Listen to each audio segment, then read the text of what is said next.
Hello everyone, welcome to my channel myself Vaibhavi Singh. And आज हम लोग करने वाले हैं क्लास 8 की इंग्लिश हनी ड्यू बुक का chapter 1 the best Christmas present in the world. तो चलिए इसको स्टार्ट करते हैं। और वीडियो स्टार्ट करने से पहले प्लीज़ वीडियो को लाइक करिएगा, मेरे चैनल को सब्सक्राइब करिएगा और अपने फ्रेंड्स के साथ भी शेयर करिएगा। तो चलिए जल्दी से देख लेते हैं हमारा चैप्टर। तो आई spotted it in a junk shop in a Bridgeport. तो यहाँ पे जो ऑथर हैं इस बुक के, मतलब इस जो स्टोरी के राइटर हैं, वो लिखे हैं यहाँ पे कि वो बोलते हैं कि मैं एक जंक शॉप में जाता हूँ जो ब्रिजपोर्ट पे है।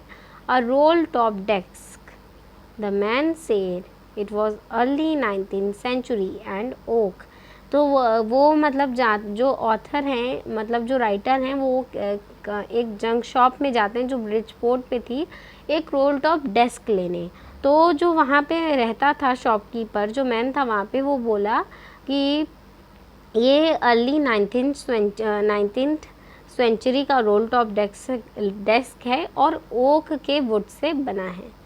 आई हैड वॉन्टेड वन, उनको एक चाहिए था, but they were far too expensive. पर वो उनको एक चाहिए तो था राइटर को, बट वो बहुत ज़्यादा ही एक्सपेंसिव थे। This one was in a bad condition. The roll top in several pieces. One lacked clumsy mended, scorch marks all down one side. It was going for very little money. I thought I could restore it.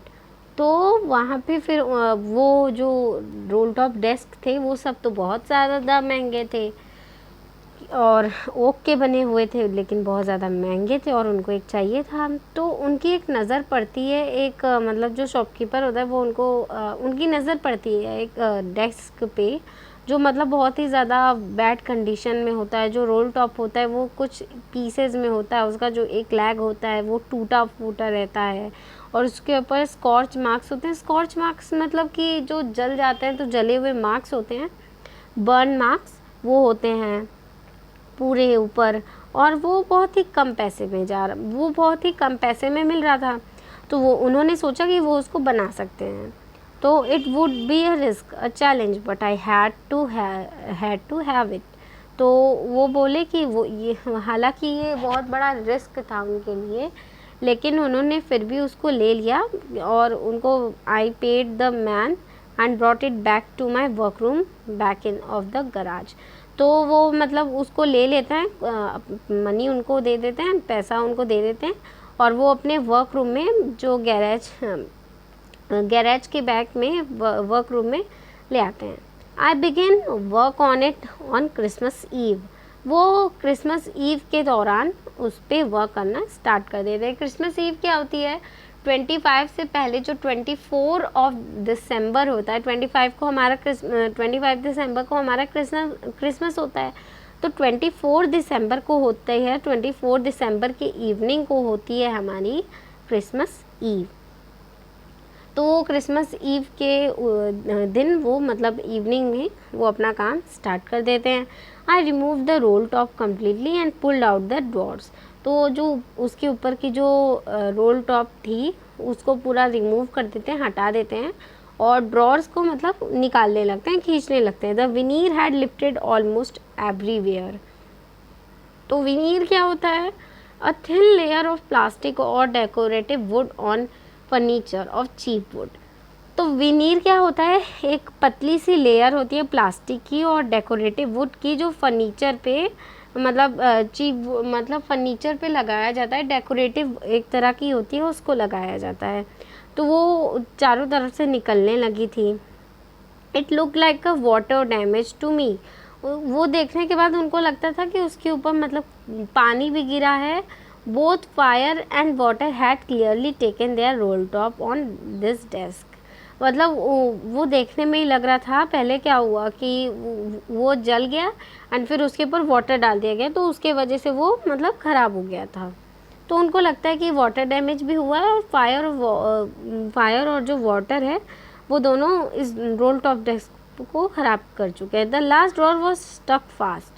तो जो last drawer था, जब वो सारे drawers वो निकाल लिए, तो लास्ट ड्रॉर जब वो खींचने लगते हैं तो वो स्टक हो जाता है।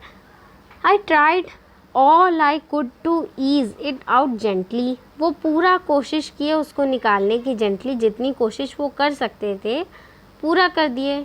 In the and I use brute force, तो लास्ट में वो क्या करते हैं, वो अपना पूरी जो बॉडी की उनकी ताकत होती है वो पूरा अपना फोर्स लगा देते हैं और उसको खींचते हैं। I stuck it sharply with the side of my fist, the drawer flew open to reveal shallow space underneath a secret drawer. तो वो क्या करते हैं, मतलब वो हल्का सा खुलता है और फिर मतलब उसमें उनको थोड़ी सी स्पेस दिखती है और उसके अंदर उनको एक सीक्रेट ड्रॉर दिखता है। There was something in there, तो उसके अंदर कुछ था। I reached in and took out a small black tin box, वो मतलब उस अंदर और खींचते हैं उसको और उनको क्या मिलता है, एक स्मॉल सा ब्लैक टिन बॉक्स दिखता है, sellotaped to the top of it was a piece of lined note paper written by a shaky handwriting, Jim's last letter received January 25, 1950। तो क्या है इसमें, मतलब लिखा होता है उसके ऊपर सेलो टेप में टॉप पर लिखा होता है, उस टीन बॉक्स पे लिखा होता है, लाइन नोट पेपर पे लिखा होता है शेकी हैंडराइटिंग में, Jim's last letter receive 25 January 25, 1915, to be buried with me when the time comes. I knew as I did it that it was wrong of me to open the box, but curiosity got the better of my sculptures. It usually does. तो उनको लगता है कि इस box ये किसी दूसरे का बॉक्स है और ये खोलना मेरे लिए नहीं सही होगा, ये मतलब अच्छी बात नहीं होती है कि तो उनको लगता है कि ये तो गलत बात है, मुझे ऐसे किसी का नहीं करना चाहिए। लेकिन फिर ऐसे होता है कि उनके अंदर एक क्यूरियोसिटी जागती है कि नहीं, मुझे एक बार खोल के देखना चाहिए, तो वो उसको खोल लेते हैं। Inside the box there was an envelope, तो जब वो उस बॉक्स को खोलते हैं तो वहाँ पे एक एनवेलप होता है और उसके ऊपर एड्रेस लिखा होता है। एड्रेस, तो उस एड्रेस को पढ़ते हैं, Mrs Jim McPherson, 12 Copper Beeches, Bridgeport, Dorset. तो वहाँ का पूरा एड्रेस लिखा होता है, ये पूरा एड्रेस लिखा है। I took out the letter and unfolded it, तो वो लेटर को बॉक्स में से निकालते हैं और उसको खोलते हैं। It was written in pencil and dated at the top December 26, 1914। तो वो पेंसिल से लिखा होता है और डेट लिखी रहती है टॉप पर December 26, 1914। फिर अब यहाँ से लेटर स्टार्ट हो जाता है। तो dearest Connie, I write to you in a much happier frame of my mind because something wonderful has just happen that I must tell you about it once. तो उस लेटर में लिखा हो तो मतलब उस लेटर में लिखा होता है कि डियरेस्ट कॉनी, ये मैं तुम्हें बहुत खुशी से बताना चाहता हूँ, बहुत ही हैप्पियर माइंड से बताना चाहती हूँ, मतलब चाहता हूँ कि कुछ बहुत ही वंडरफुल हो गया है, बहुत ही अच्छा हैपेंड हो गया है अचानक से, जो मैं तुम्हें एक बार के लिए ज़रूर बताना चाहूँगा।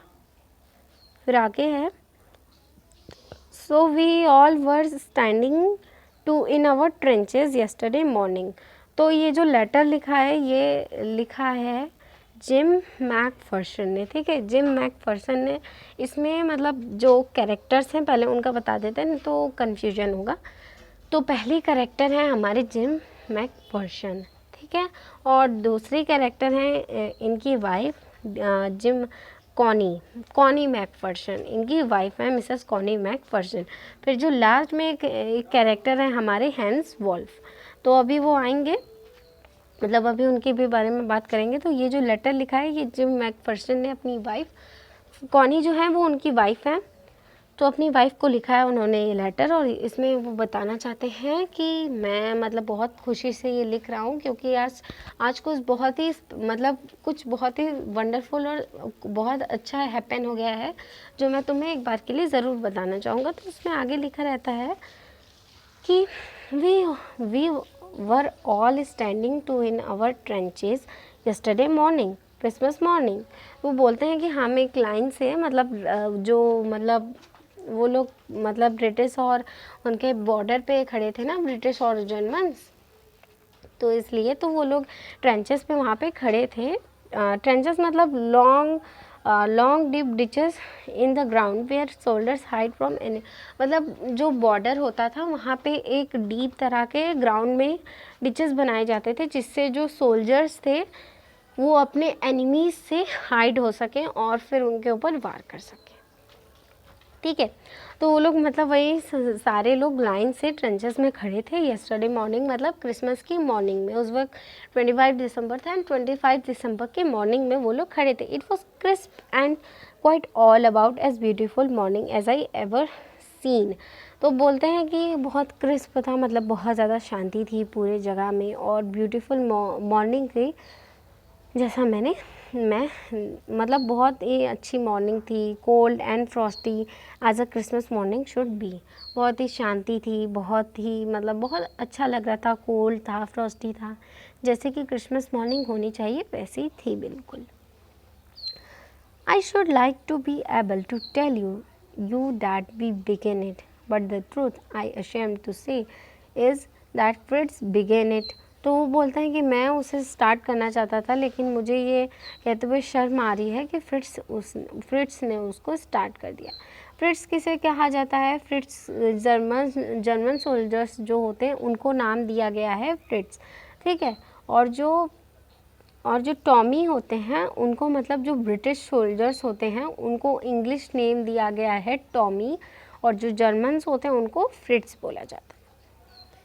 तो वो बोलते हैं कि मैं ये बताना चाहूँगा कि हम ये स्टार्ट करना चाहते थे लेकिन सच तो ये है कि मुझे बहुत शर्म आ रही है इस बात को कहते हुए कि फ्रिट्स ने इसको शुरू किए। First someone saw a white flag waving from the trenches opposite.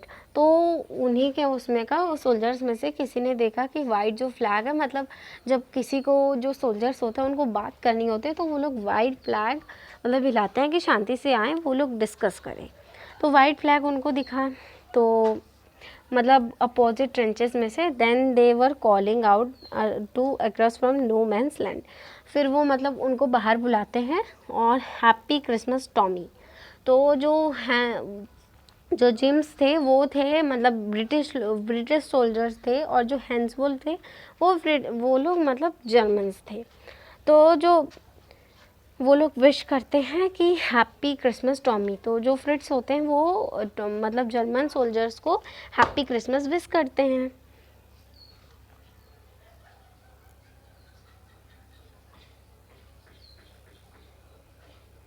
Happy Christmas wish करते हैं। तो हैप्पी क्रिसमस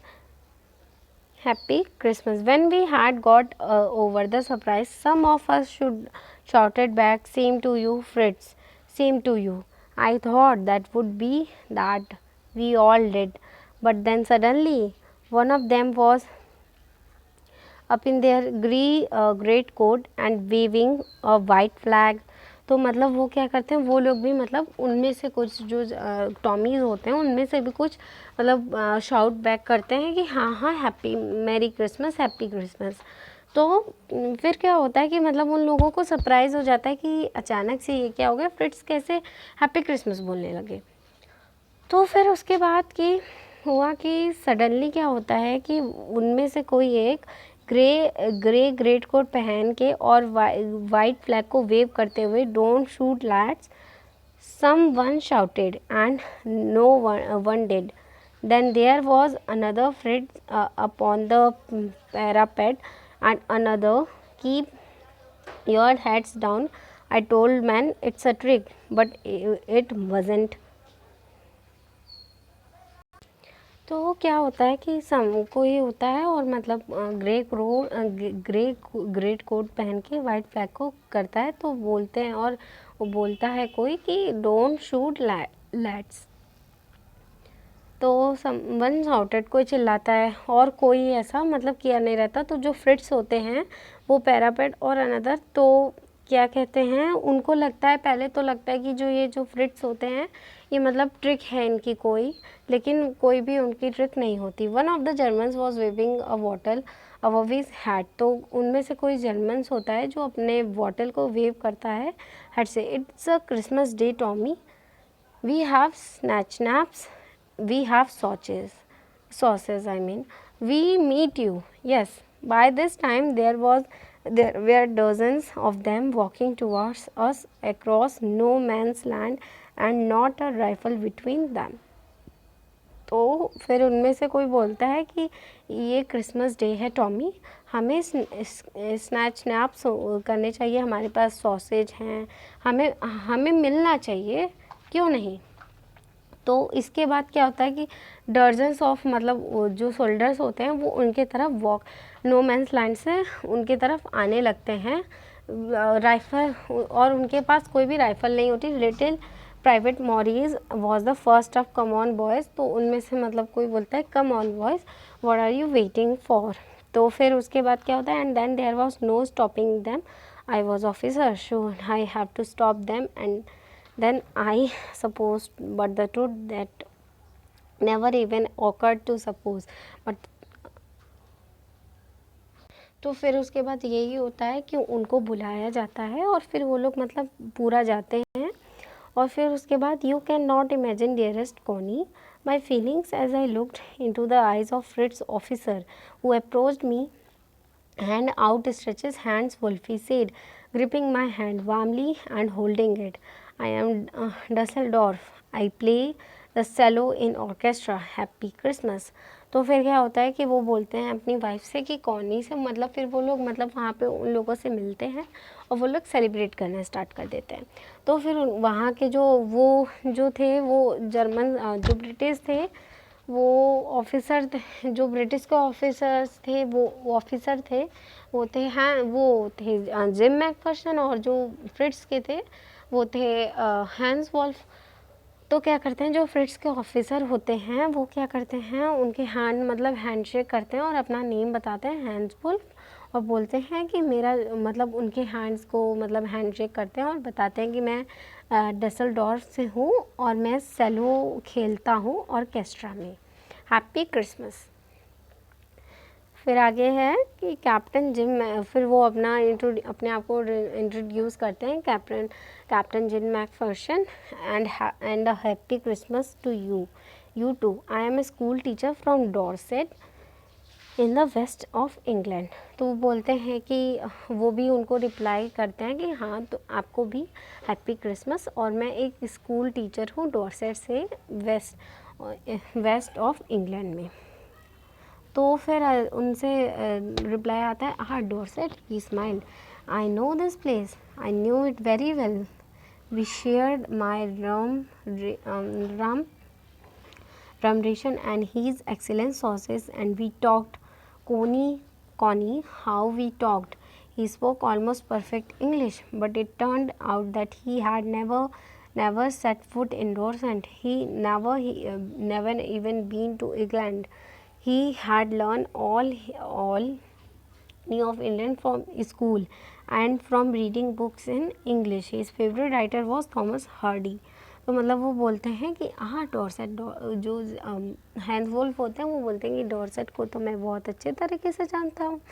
मतलब फिर वो लोग अपने बारे में सब कुछ बताने लगते हैं, सॉसेस मतलब खाते खाते, और कॉनी से वो बोलते हैं कि मैं तुम्हें बताता हूँ हम लोग कैसे बात करते हैं, और वो परफेक्ट एकदम इंग्लिश बोल रहे थे।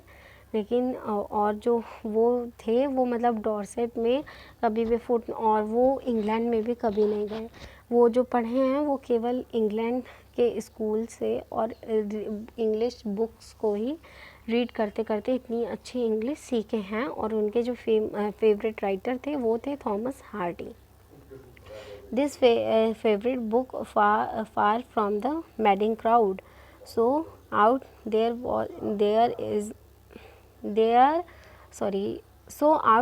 in no man's land, we talked of Bathsheba and Gribble, Oak and Sigrent, Troy, Dorset. He had a wife and one son, born just 6 months ago. As I looked about me, there was hurdles of khaki and grey everyone, all over no man's land, smoking, laughing, talking, drinking, eating. Hans Wolf and I shared what was left of our wonderful Christmas cake. Connie, he thought of the marzipan was the best he had ever tasted. I agreed. We agreed about everything, and he was my enemy. There was a Christmas party. I like it, Connie. वो फिर उसके बाद क्या होता है कि वो लोग मतलब बात करते रहते हैं, और जो बुक थी, फेवरेट बुक थी, वो थी मैडिंग क्राउड. सो मतलब कि वो लोग बात करते रहते हैं नो मैंस लैंड में, और बादशेबा ग्राइबल के बारे में, ओक और सेग्रिन ट्रॉय के बारे में वो लोग बात करते हैं, डोरसेट के बारे में. उनके पास एक वाइफ थी और उनका एक बच्चा था जो 6 मंथ्स पहले ही बॉर्न हुआ था.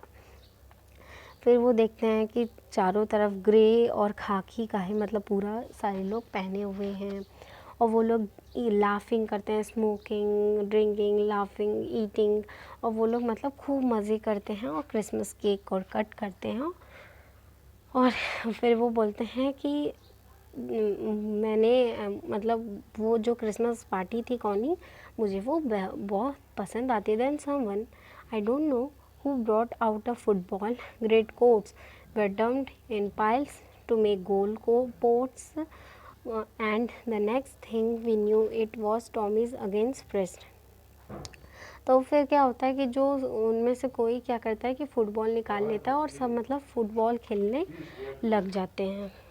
तो क्या होता है कि उनके जो टीम वाले लोग होते हैं वो लोग फुटबॉल खेलने लगते हैं, और जो हैंडबॉल्स होते हैं और जिन मैकफेर्सन होते हैं वो लोग साइड में बैठ के मतलब उनका गेम देख रहे होते हैं और आपस में बात कर रहे होते हैं. फिर क्या है, आगे है, Hans Wolf and I looked on a cheer clapping our hands and stamping our feets. तो वो लोग क्या करते हैं, वो चीयर करते हैं और क्लैपिंग करते हैं और अपने फीट्स को हैं जो उसको स्टैम्प करते रहते हैं. To keep out the cold as much anything. मतलब वहाँ पे बहुत ज़्यादा कोल्ड होता था ना, तो अपने हैंड्स को क्लैप करते रहते थे, मतलब रब करते रहते थे ताकि उनमें लाइक वार्मनेस हो. There was a movement when I noticed our breath mingling in the air between us. He saw it was and smiled. Jim McPherson, he said after a while, I think this is how we should resolve this war, a football match. No one dies in a football match. No children are orphaned. No wives become widow. तो फिर वो बोलते हैं कि हमें अगर मतलब लड़ाई करनी है, वार करना है, तो हमें इसका एक सल्यूशन है कि हमें इस वार को रिसॉल्व करना चाहिए एक फ़ुटबॉल मैच के इससे. इसमें ना ही कि कोई मरता है, मतलब किसी को भी हार्म नहीं लगती है, ना ही चोट लगती है, ना ही किसी की जान जाती है, और कोई भी बच्चे मतलब बिन माँ बाप के नहीं रहते, और किसी की भी वाइफ्स मतलब विडो मतलब होता है विधवा, जिनके लाइक हस्बैंड लाइक डेथ कर जाते हैं उनको विडोज बोला जाता है. I'd prefer cricket, I told him. Then we Tommies could be sure of winning probably. We laughed at that and together we watched the game. Sad to say, Connie Fritz won 2 goals to 1. But Hans Wolf generously said our goal was wider than theirs, so it wasn't quite fair. The time came and all too soon when the game was finished. तो फिर क्या होता है कि मतलब होता क्या है कि वो प्रेफर करते हैं क्रिकेट, लेकिन जो टॉमीज़ हैं वो श्योरली विन कर जाएंगे, क्योंकि जो टॉमीज़ थे वो क्रिकेट में व्यस्त थे और जो फ्रिट्स थे वो फुटबॉल में. तो हम लोग लाफ करते हैं और फिर गेम को देखने लगते हैं. और सैड टू से ये बात होती है कि जो फ्रिट्स होते हैं वो मतलब जीत जाते हैं और जो हैंडबॉल्स होते हैं वो जनरसली कहते हैं कि हमारे जो गोल्स थे वो आपके गोल से ज़्यादा वो नहीं थे. द टाइम, और फिर वो भी टाइम आता है कि जो गेम होता है वो फिनिश हो जाता है. The schnapps and the rum and the sausages had a long since run out and we knew it was all over. I wished Hans well and told him I hoped he would see his family again soon and that fighting would end and we could all go home. फिर वो game finish हो जाता है और फिर वो लोग मतलब सॉसेज वगैरह लेते हैं और फिर उसके बाद रन आउट. फिर उसके बाद वो हैंस को विशेज़ देते हैं कि मैं होप करता हूँ कि आप अपनी फैमिली से जल्दी मिल लेंगे, जल्दी से जल्द, और ये जो फाइटिंग है वो भी जल्द से जल्द ख़त्म हो जाएगी और हम सब अपने घर जा सकेंगे. आई थिंक फिर आगे I think that is what every soldiers want on the both sides. Hans Wolf said, take care Jim McPherson, I shall never forget this moment nor you. He saluted and walked away from me slowly, unwilling. I felt he turned, waved just once, and then became of hundreds of grey-coated men drifting back towards their trenches. फिर क्या होता है कि वो मतलब चले जाते हैं और जो हैंड्सफुल्फ होते हैं वो बोलते हैं टेक केयर जिम मैकफर्सन, मैं तुम्हें कभी नहीं भूलूंगा और इस मोमेंट को भी कभी नहीं भूलूंगा. वो सैल्यूट करते हैं और पीछे मुड़ के धीरे धीरे चलने लगते हैं और फिर वो भी मतलब वहाँ से चले जाते हैं. और वो भी जो सारे जो ग्रे कोटेड मैन होते हैं वो भी पीछे मतलब चले जाते हैं. That night back in to our dog, एक सेकेंड, या that night back in our dugouts, we heard them singing a carol, singing in quite beautifully. It was slight night. Our boys gave them a rousing chores while shepherds watched. We exchanged carols for a while and then we all fell silent. We had time to peace and goodwill. Time will treasure it long as I live. Dearest Connie, by Christmas time next year, this war will be nothing but a distant and terrible memory. I know from all that happened today how much both armies long for peace. We shall be together again soon, I am sure of it. फिर यहीं पे letter हमारा ख़त्म हो जाता है.